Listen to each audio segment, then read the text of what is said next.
Baik, Assalamualaikum warahmatullahi wabarakatuh. Di sini saya akan menjelaskan tentang pengaruh kebudayaan agama Hindu dan Buddha di Indonesia. Adapun proses perkembangan agama Hindu itu sendiri terjadi sudah cukup lama, yaitu ratusan tahun yang lalu, yang ditandai dengan munculnya kerajaan-kerajaan yang bercorak Hindu. Salah satunya adalah Kerajaan Kutai yang merupakan kerajaan tertua di Indonesia. Lalu disusul dengan Kerajaan Kediri, Kalingga, Majapahit, Tarumanegara, Mataram Kuno, dan Singosari. Adapun proses perkembangan agama Buddha itu sendiri ditandai dengan munculnya kerajaan-kerajaan yang bercorak Buddha. Salah satunya adalah Kerajaan Singosari yang merupakan kerajaan terbesar, dan Kerajaan Singosari adalah masa keemasan dari agama Buddha tersebut. Pengaruh keagamaan Hindu dan Buddha itu sendiri antara lain pertama adalah pengaruh kepercayaan atau agama. Jadi sebelum agama Hindia itu masuk, masyarakat Nusantara itu menganut atau mempercayai sebuah sifat, yaitu animisme dan dinamisme. Animisme itu sendiri diartikan masyarakat terdahulu itu percaya sama roh-roh jahat, roh-roh orang yang sudah meninggal atau jiwa-jiwa yang sudah meninggal. Sedangkan dinamisme tuh masyarakat tuh percaya sama benda-benda gaib seperti keris dan lain-lain sebagainya. Lalu lambat laun masyarakat Nusantara ini mulai memeluk agama Hindu dan Buddha yang dibawa oleh prajurit-prajurit kerajaan ataupun keluarga-keluarganya. Yang kedua ada bahasa. Wujud akulturasi dari bidang bahasa itu sendiri dapat dilihat dari adanya bahasa Sanskerta, yang mana bahasa Sanskerta itu dapat kita lihat sampai zaman sekarang gitu. Bahasa Sanskerta masih ada sampai detik ini. Dan yang ketiga ada organisasi sosial kemasyarakatan. Wujud akulturasi dari organisasi sosial kemasyarakatan itu sendiri dapat dilihat dari organisasi politik, yang mana sistem pemerintahannya itu selalu berkembang di Indonesia setelah masuknya pengaruh India, dan pemerintahan di sana tuh selalu menerapkan prinsip bermusyawarah. Lalu yang keempat ada sosial. Nah, sosial itu sendiri selalu berubah-ubah karena setelah ditetapkannya kasta. Adapun kasta-kasta tersebut diantaranya adalah kasta Brahmana, kasta Ksatria, kasta Waisya, dan kasta Syuda. Yang kelima ada pengetahuan. Wujud akulturasi dari pengetahuan ini salah satunya adalah penggunaan perhitungan waktu dalam menggunakan kalender Syaka. Nah, kalender Syaka itu sendiri adalah kalender yang digunakan oleh orang-orang yang beragama Hindu. Namun lambat laun kalender Syaka ini sudah tidak digunakan dan diganti dengan tahun Masehi seperti yang ada saat ini. 6. Ada teknologi. Nah, wujud dari akulturasi teknologi ini bisa dilihat dari candi-candi peninggalan kerajaan-kerajaan yang bercorak Hindu dan Buddha, yang mana candi-candi itu tersebut bisa kita lihat sampai detik ini, dan candi-candi tersebut itu mengandung unsur-unsur budaya yang sangat luar biasa.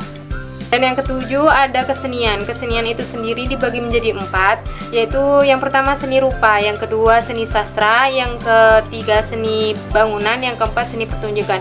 Seni rupa ini bisa dilihat dengan adanya lukisan-lukisan. Terus ya, yang kedua seni sastra. Seni sastra bisa dilihat seperti adanya bahasa Sanskerta, yang mana sudah terjadi dari zaman dahulu dan masih digunakan sampai zaman sekarang. Lalu yang ketiga seni bangunan, yaitu seperti candi-candi yang sudah saya jelaskan tadi. Bisa dilihat candi-candi tersebut merupakan juga peninggalan dari kerajaan-kerajaan yang bercorak Hindu ataupun Buddha. Lalu yang keempat adalah seni pertunjukan. Seni pertunjukan ini sendiri bisa melalui tari, drama, wayang, gamelan, dan lain-lain. 2. Pengaruh kebudayaan Islam. A. Seni bangunan. Wujud akulturasi dalam seni bangunan dapat dilihat pada masjid, makam, serta istana. Adapun ciri akulturasi masjid dapat dilihat dari atapnya yang berbentuk tumpang yang memiliki arti, atap yang bersusun semakin ke atas semakin kecil, dari tingkatan paling atas berbentuk limas. Nilai filosofinya dari bawah adalah akidah, syariat, tarekat, hakikat, ma'rifat, dan takwa. Contohnya Masjid Agung Demak, Cirebon, Kudus, dan lain-lain. B. Sistem kalender. Setelah berkembangnya Islam, Sultan Agung dari Mataram menciptakan kalender Jawa menggunakan perhitungan peredaran bulan seperti tahun Hijriah. C. Bidang politik. Pasca masuknya pengaruh Islam di Indonesia, Kerajaan-kerajaan yang bercorak Hindu-Buddha mengalami kemunduran dan keruntuhan. Kerajaan-kerajaan Hindu-Buddha lalu digantikan dengan kerajaan-kerajaan yang bercorak Islam seperti Samudra Pasai, Demak, Malaka, dan lain-lain. Pada masa kerajaan Islam, pemimpin tertinggi dipegang oleh sultan atau sunan, dan pemakaman sultan tak lagi dikebumikan di bangunan candi, melainkan dimakamkan secara syariat Islam. D. Bidang pendidikan. Pada siswa Islam berkembang pesantren, para siswa akan belajar ilmu agama di bawah bimbingan guru yang disebut kiai yang tinggal di kompleks pesantren tersebut.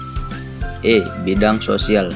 Dengan masuknya Islam di Indonesia, maka sistem kasta yang ada di masyarakat menjadi pudar dan hilang. Jadi tidak mengherankan sekarang sistem kasta terbilang langka, sebab mayoritas agama yang dianut masyarakat Indonesia adalah agama Islam. F. Bidang seni.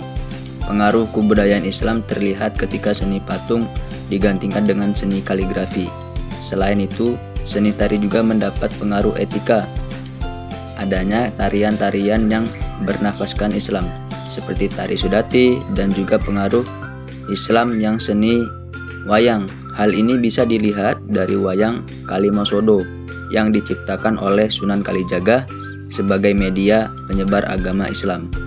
G. Karya sastra. Pada masa Islam, seni sastra berkembang pesat dengan lahirnya beberapa karya sastra, di antaranya babat, suluk, hikayat, maupun primbon. Selanjutnya karya sastra yang terpengaruh Islam yang dapat dilihat adalah dari dunia Melayu, yaitu hikayat Raja-Raja Pasai, hikayat Yang Tuah, dan Bustanus Salatin. Bahas mengenai pengaruh kebudayaan Barat. Pengaruh kebudayaan Barat itu ada banyak, diantaranya itu di bidang agama. Munculnya agama Katolik yang dibawa oleh bangsa Portugis pada permulaan abad ke-16. Ketika bangsa Belanda berhasil mendesak bangsa Portugis untuk meninggalkan Indonesia pada sekitar tahun 1600 Masehi, maka pengaruh agama Katolik pun segera digantikan oleh pengaruh agama Protestan. Yang kedua ada di bidang kuliner. Cukup banyak makanan-makanan khas barat yang masuk ke Indonesia dan banyak disukai oleh masyarakat Indonesia, seperti pizza, hamburger, hotdog, spaghetti, sosis, sandwich, steak, dan lain-lain. Yang ketiga ada di bidang musik. Dapat dilihat dari banyaknya aliran musik barat yang masuk di Indonesia. Contohnya yaitu musik rap, rock and roll, reggae, remix. Juga terlihat dari lirik-lirik lagu Indonesia yang sering dikombinasikan dengan bahasa-bahasa asing. Selanjutnya ada di bidang fashion. Banyak bermunculan pakaian model-model barat di Indonesia, seperti dress, gaun, bikini, dan lain sebagainya yang diterima dan diikuti oleh sebagian masyarakat Indonesia. Yang kelima ada tarian.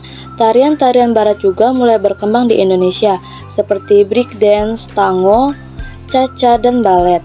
Yang terakhir ada bahasa.